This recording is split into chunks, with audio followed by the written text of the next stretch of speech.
Friend, मैं हूं विजय दिवाकर और आप सभी का हमारे YouTube चैनल विजय दिवाकर में बहुत बहुत हार्दिक अभिनंदन और स्वागत है। मैं आ गया हूं आपके लिए लेकर के पाक्षिक मूल्यांकन 4 माह सितंबर कक्षा 10वीं विषय विज्ञान का उत्तर लेकर के।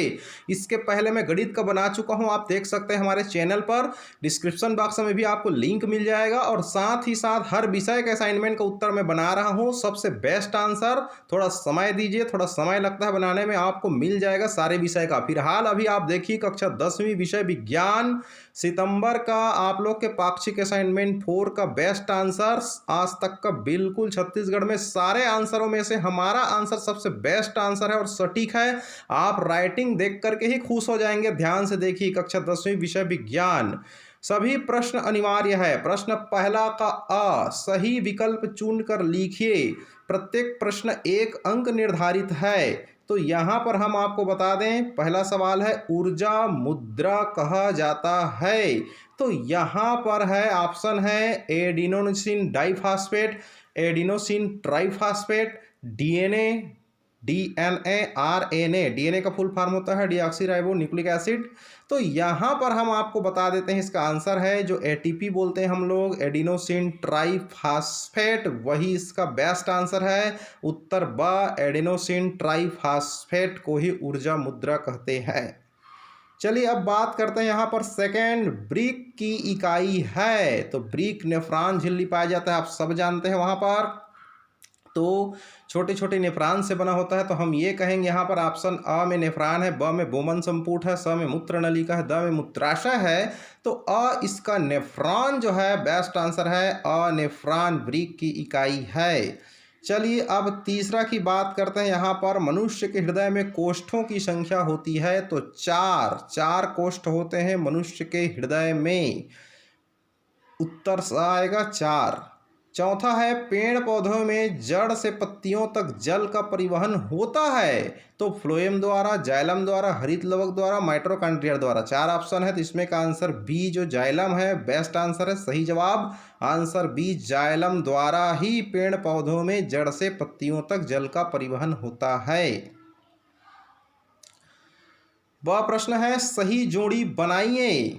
4 अंक का है। फेफड़ा है, मैग्रू है, रंध्र है, अवायवीय श्वसन है। अब देखिए फेफड़ा में कोशिकाएं पाई जाती है, इसलिए हमने फेफड़ा का ऑप्शन द कोशिकाएं से जोड़ दिया। मैग्रू नमक ग्रंथियां होती है। रंध्र पत्तियों में होते हैं छोटे छोटे, जिसको स्टोमेटा के अंतर्गत आप समझ सकते हैं। अवायवीय श्वसन बिना हवा के, बिना ऑक्सीजन के किण्वन कहलाती है। तो इस तरह से आप सही संबंध को जोड़ सकते हैं। चलिए अति लघु उत्तरीय प्रश्न, प्रत्येक में 2 अंक निर्धारित है। प्रश्न दूसरा, आमाशय में स्रावित HCl के कोई 2 कार्य लिखिए। बहुत बड़ा योगदान होता है हाइड्रोक्लोरिक अम्ल का हमारे ह्यूमन बॉडी में। तो उत्तर हम बता रहे हैं आपको, अमाशय आहार नाल की सबसे चौड़ी थैलीनुमा संरचना होती है। इनकी दीवारों में जठर ग्रंथियां पाई जाती है। इनके द्वारा स्रावित जठर रस में प्रोटीन, पाचक एंजाइम, पेप्सिन एवं रेनिन के साथ साथ जठर म्यूसिन भी पाया जाता है। इसमें HCl अम्ल के उत्पादन द्वारा भोजन के द्वारा हानिकारक जीवों का विनाश करते हैं और भोजन के पाचन में भी सहायता करती है। प्रश्न तीसरा, प्रकाश संश्लेषण का समीकरण लिखिए। तो इसका उत्तर हो जाएगा सूर्य प्रकाश में ऊर्जा होती है और इसी ऊर्जा का उपयोग कर पेड़ पौधे ऑक्सीजन गैस और कुछ जटिल पदार्थ जैसे ग्लूकोज, मंड आदि बनते हैं। जब सूर्य के प्रकाश की उपस्थिति में प्रकाश की प्रक्रिया संपन्न होती है, इसे प्रकाश संश्लेषण कहते हैं। प्रकाश संश्लेषण के लिए पौधों में क्लोरोफिल की अहम भूमिका होती है। समीकरण निम्नानुसार है, कार्बन डाइऑक्साइड प्लस पानी प्लस प्रकाश की ऊर्जा से मिल करके सूर्य प्रकाश की उपस्थिति में क्लोरोफिल जो पेड़ पौधों के पत्तियों में पाए जाते हैं, जिसका बहुत ही महत्वपूर्ण योगदान है। भोजन बनाती है, ऑक्सीजन मुक्त करती है। भोजन मतलब यहाँ पर ग्लूकोज से है, जो हमारे कार्बोहाइड्रेट के रूप में भी हमारे जीवन में काम आती है कहनी चाहिए। तो यहाँ पर NCO2 कार्बन डाइऑक्साइड की संख्या N यहाँ पर हम लोग सेट किए हैं, NH2 लाइट, फिर ये CnH2O, N plus NO2, N की संख्या अगर हम 6 लेते हैं तो ये 6CO2 हो जाएगा, 6H2 हो जाएगा, प्लस सनलाइट हो जाएगा, C6H12O6 प्लस 6O2 हो जाएगा। तो तो इस तरह से आप लोग बनाना है कहना चाहिए। तो ये है प्रकाश संश्लेषण की क्रिया जो होती है फोटोसिंथेसिस। इसमें आप बिल्कुल इसको समीकरण को लिखिए, पूरा डिटेल लिखिए, ऐसा फिर कहना चाहिए और कहीं नहीं मिलने वाला है आपको, डिटेल में कहना चाहिए। हम बिल्कुल एक एक चीज़ को कहना चाहिए, बिल्कुल डिटेल जो सार चीज़ है वो हम आपको बता रहे हैं, ताकि आपका बिल्कुल भी गलत ना हो और आपको 100% नंबर मिल सके। प्यारे बच्चों, अगर आप पहली बार चैनल को देख रहे हैं तो आप सभी प्यारे स्टूडेंट से निवेदन है कि सभी विषयों का प्रत्येक माह का असाइनमेंट उत्तर प्राप्त करने के लिए एवं बोर्ड परीक्षा में आने लायक सुपर मोस्ट आईएमपी प्रश्नों का उत्तर हल विस्तार से वीडियो सॉल्यूशन और पीडीएफ प्राप्त करने के लिए हमारा चैनल विजय दिवाकर को सब्सक्राइब करके बेल आइकन की घंटी ज़रूर दबाएं, ताकि आपके सभी class 8th 9th 10th 11th और 12th की परीक्षा की तैयारी हमारी चैनल के माध्यम से हो सके। Subscribe and like and share our channel Vijay Diwakar. Video description box में व्हाट्सएप ग्रुप और टेलीग्राम ग्रुप लिंक है, ज्वाइन करें। आपको हमेशा उसमें बहुत सारे वीडियो आपको मिलते रहेंगे। आपका सहयोगी विजय दिवाकर। आप हमारी मेहनत को ध्यान में रखते हुए आपसे गुजारिश है कि हम आपके लिए इतनी मेहनत कर रहे हैं, अगर आप हमको गुरु मानते हैं, मार्गदर्शक मानते हैं, मित्र मानते हैं, एक सहयोगी मानते हैं, तो आप हमारे इस वीडियो को ज़रूर लाइक कीजिए, अपने 5 मित्रों को ज़रूर शेयर कीजिए, ताकि आपके लाइक करने से हमारी हौसला बढ़ती है। और कमेंट बॉक्स में हमें लिख करके ज़रूर बताएं आपको कैसा लगा। प्रश्न चौथा, उत्पादकों और उपभोक्ताओं के ऊर्जा स्रोतों में कोई 2 अंतर लिखिए। उत्पादकों की ऊर्जा के मुख्य जो स्रोत है वो है कहना चाहिए सूर्य प्रकाश और जल है। जैसे पेड़ पौधे, अनाज, सब्जियां, फल, अन्न आदि सूर्य और जल पर निर्भर है, सभी हमारे उत्पादक हैं।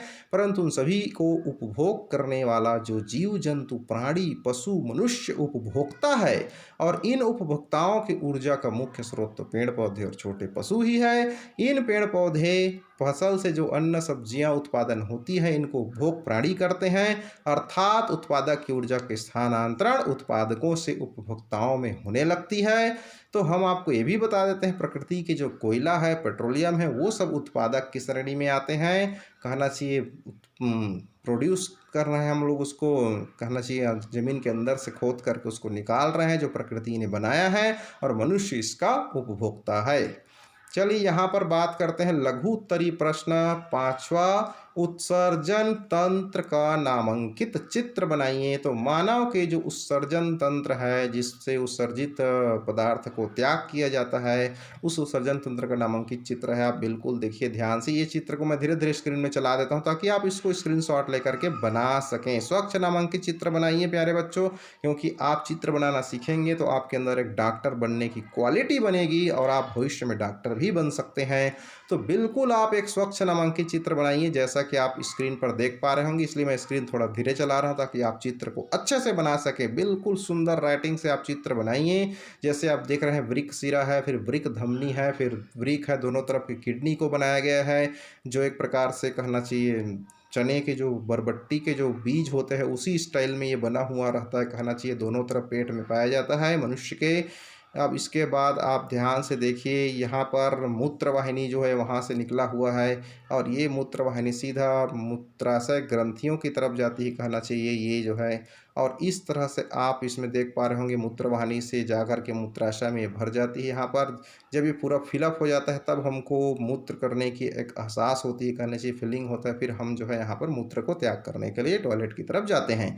तो यहाँ पर इस तरह से कहना चाहिए मूत्र मार्ग को दर्शाया गया है। पुरुष में लिंग के माध्यम से मूत्र को विसर्जित किया जाता है, और महिला में योनि मार्ग के ऊपर यूरेथ्रा जो मार्ग होती है, यूरेथ्रा मूत्र छिद्र होती है, वहाँ से कहना चाहिए मूत्र को उत्सर्जित किया जाता है। तो इस तरह से आपको लिख देना है, ताकि आप इसका चित्र अच्छे से बना सकें। ये हो गया चित्र उत्सर्जन तंत्र का। प्रश्न 6वां, ऑक्सीजन की उपस्थिति व अनुपस्थिति में होने वाली श्वसन की प्रक्रियाओं में अंतर स्पष्ट कीजिए। कोई 3 अंतर। तो उत्तर है यहाँ पर, ऑक्सीजन की उपस्थिति में श्वसन को ऑक्सीश्वसन कहेंगे, ऑक्सीजन की अनुपस्थिति में जो श्वसन होगा उसको अनऑक्सी श्वसन कहेंगे। और यहाँ पर इसमें पहला बिंदु आता है, इसमें भोज्य पदार्थों का पूर्ण रूप से ऑक्सीकरण होता है और इसमें भोज्य पदार्थों का पूर्ण रूप से ऑक्सीकरण नहीं होता है। दूसरा है इस क्रिया का अंतिम उत्पाद CO2 और जल है, और दूसरा है इस क्रिया का अंतिम उत्पाद CO2 और अल्कोहल या लैक्टिक अम्ल होती है। तीसरा होती है इस क्रिया में ग्लूकोज के 1 ग्राम मोल से 38 ATP के अणु प्राप्त होते हैं। तो इसमें तीसरा है इसके 1 ग्राम मोल ग्लूकोज से 2 ATP के अणु प्राप्त होते हैं।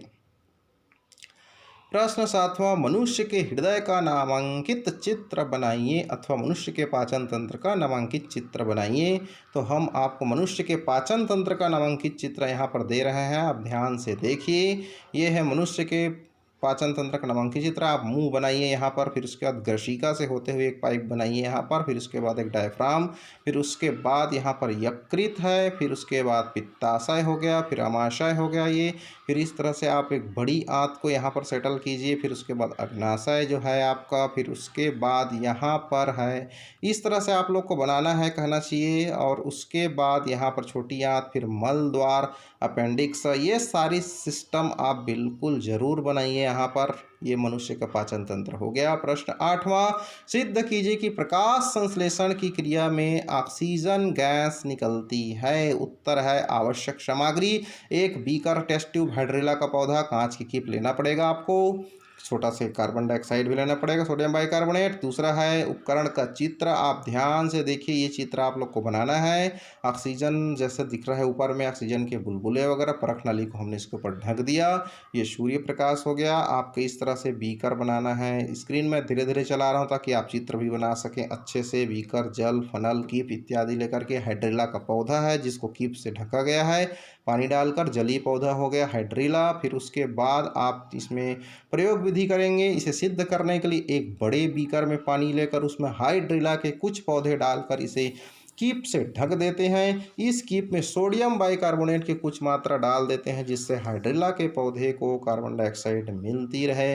अब कीप के ऊपर पानी से भरी एक परख नली उलट कर रख देते हैं। इस पूरे उपकरण को धूप में रखकर कुछ देर बाद देखते हैं तो हाइड्रेला के पौधे से बुलबुले उठकर परख नली की ऊपरी सिरे में जमा होते दिखाई देती है तथा परख नली का जल नीचे गिरने लगता है। जब परख नली गैस से पूरी तरह से भर जाती है, अर्थात इसका सब जल नीचे गिर जाए, तब परख नली को हटाकर इसमें से एक जलती हुई माचिस की तीली ले जाते हैं तो वह तेजी से जलने लगती है।